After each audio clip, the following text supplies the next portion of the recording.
Hey guys, welcome back to my channel, or welcome if you are new. My name is Leanne and I am excited to bring you some fun and easy Dollar Tree DIYs in today's video. These DIYs are going to be kind of like everyday and or spring-like, so you can of course put your own spin on it to make them fit for whatever you're needing them to. But this video is also part of the Try It Tuesday challenge, which is hosted by Sammy from Unicorn Dust Designs. She is a really fun gal. She has lots of really great DIYs. She also has a channel where she's doing she just kind of started back up doing some vlogs. But I've been watching her for quite a while, and she hosts this challenge every month. And the idea is to get your inspiration from another source, a creator or Pinterest or a store or whatever, and make sure you give your credit to the inspiration also. So I will be sharing with you where each of my inspirations came from for each of these DIYs, and make sure that you check out Sammy's channel along with the playlist down in my description box so that you can get more wonderful, fun DIY inspiration. Without anything further, let's get started. So for this first DIY, I have one of these wooden houses from the Dollar Tree, just scrap wood that kind of looks like a house, and I had it sanded down. I took off the sticker on it, and I'm going to start by using my antique wax all over this whole thing, brushing it on and wiping it off. Now, some of the edges, it doesn't wipe off as much just because of the rough texture. You can kind of see like the roof line is a little darker, but that's all right. We're just going to cover the whole thing, and then we're going to be painting some of this as well, but I wanted this as the base. Now, this idea came from Kristen Kay. I love her channel. She's one of my favorite DIYers, and I'm going to link one video in particular that I had written down a while ago that had some really great ideas, but she does lots of super easy and fun, like quick and easy DIYs that always come out so cute, and they're like not complicated at all, and I just love that. So definitely got my inspiration from her here, but I do a lot because I just love the simplicity yet the beauty in her projects. So once my antique wax was dry, we're going to cover the front and the back. We're making a double-sided house here. We're making it reversible, and I'm just covering it with some Waverly chalk paint in the color white. I will be doing up to the top, but I just needed a place to hold it. So we're going to do one coat. That's a pretty good coat, but it's not necessarily full coverage. If you like this type of content, please give this video a thumbs up and subscribe if you are new. I love sharing easy, budget-friendly DIYs with you.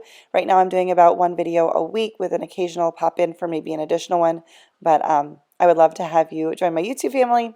I try to have lots of fun, be real, and show you the ups and downs in DIYing and have fun along the way. So once the white paint is fully dried, we're just going to sand it. I'm sanding down the edges to take off any paint that may have slipped over, and then I just kind of roughed it up a little bit, sanded down the edges, and wiped it clean with a paper towel. Now first I took these stickers that I love from Dollar Tree, and I was going to put a bunch of them on, kind of like when you use a rub-on transfer and do like the whole sheet on it, and I was just like, I really don't like this. So the stickers actually peeled off pretty quickly. Pretty easily because I didn't push them down real hard. And this is what I wound up with on one side. I have two of the hearts, and then I have this rub-on transfer word from Dollar Tree and the word home, and we're just going to apply that by just using my little scraper tool and then peeling that off. It goes on super easy. And then on the other side, I just left one of those stickers, love sticker with a little wreath.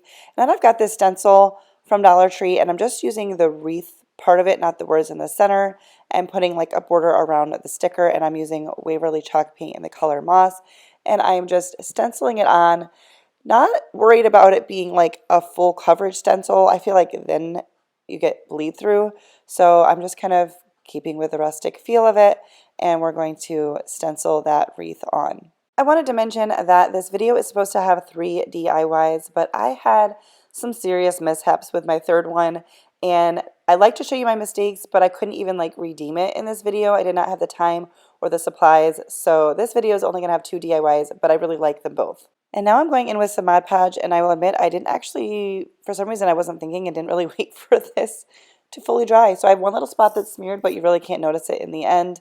And I'm just doing a coat of Mod Podge to keep the stickers on, the paint on, keep things from chipping, all that. And I really love how this came out. I think it's super cute.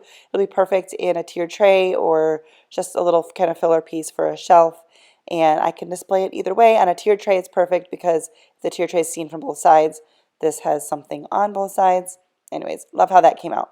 So this next one, I'm taking these 2 wooden trays from Dollar Tree. I have had these in my stash forever. We're going to give them a coat of white paint. I am going to do all of the sides, not the bottom. I'm going to do the inside, but I'm going to skip the bottom and one end on each of them because we're going to attach them. I'm not worried about a super thick coat of paint here. Again, it's like a full coat, but not necessarily full coverage. I got this idea from a video by Crafts by Caitlin. I love her channel as well. And she did a whole video that I will have linked for you using like the wood or MDF word signs, which you'll see in a second from Dollar Tree. And I've had the family one forever. And so these are both things that were in my stash, and I thought this was a really cute idea, so I wanted to replicate it. So again, I'm also putting a little bit of paint in the kind of handles, so to speak, of the tray, just so that it looked finished. And I didn't really probably need to do all of the inside, but I wanted to make sure that if I decided to style it differently, that it was just kind of completed. So that's what I did. And now I'm going in with some Gorilla wood glue as well as some hot glue, and we're going to glue the ends together, and I just used some clamps to hold it in place. The hot glue is going to hold it quickly, the wood glue is going to hold it more long term, but I did want to use the clamps to make sure that it was like I wanted the 2 pieces to fit together tightly. Sorry for the lighting here, you know, it is what it is. It gets better. And now I've got my family sign, and I'm just going to pull off the little hanging piece here from the back, and we're not going to paint this, we're just going to leave it as is. I think Caitlin might have used the little wooden crates for her DIY. I'm not positive, but I only had 1 of those, but I had 2 of the trays, and this worked well. So now I'm just taking some wooden dowels from the Dollar Tree, and we're going to attach these. You'll see in the end, I end up taking a couple of them off, and I end up cutting some of them down and putting more of them on. I ended up doing 4 of them across, and I started here by putting too much at the top, and I ended up taking it off and lowering it because I decided if it was seen, even though it's not going to be, it'll be unfinished from the back and the word will be backwards from the back, I didn't want it to look, I don't know, super funky. So I only wanted it to be at the very, very bottom of it. I got these dog nail clippers from the Dollar Tree. I'd heard that these were good for cutting stuff like this. It works, but I don't know. I'm not sure that I think it's better than, I don't know, other tools. But I kind of score it and twist it and then break it off. It worked, but I don't know that it's super great compared to other things I've used. Anyways, got them to the length. Actually, I trim them down again. I don't show you all this, but I hot glue it and put some hot glue around the edges just to make sure that it's in there really good. You could use some other adhesive if you want, but this worked good enough for me. Now we're going to cut our styrofoam piece that I have. This is like a floral foam. This is like the thicker white stuff. It's more dense than the green stuff, but you could probably use that too. And I'm just cutting it using a putty knife into pieces that will fit inside of my little wooden trays. So yeah, just going to cut that down to size. And then we're going to take some hot glue and glue these pieces into the tray. I have a low temp glue gun. If you have one that has options, I would use the low temp because it will kind of like, you know, it's hot, it'll melt the styrofoam. But this ended up working just fine for me. But you could use something else if you wanted. It's not a very deep dish, so I did feel like I needed to hot glue the styrofoam to the bottom. Sometimes I don't, but in this case, I decided it would be better. And then I wanted to just give a little bit more texture and dimension to my tray here. So I'm using some apple barrel paint, I think it was elephant gray, and just dry brushing that on all of the outside surfaces and just kind of giving it like a distressed kind of, but I don't know, I just liked the texture and dimension. I didn't want it to be just a flat white color. And now I'm just going to throw on some hot glue to the bottom of the dowels and get this centered and drop this down in, pushing it down. That the sign is very secure on the dowels. I didn't feel it move at all there. And now we're going to embellish. I have this greenery. This was a garland from Hobby Lobby that I guess had broke and fallen apart on them, so they just kind of sold it very discounted. I think it was less than $5 in a bag in their clearance section, and I've been just pulling pieces of it for various DIYs, but you could use some picks from the Dollar Tree or Walmart or just whatever you have on hand.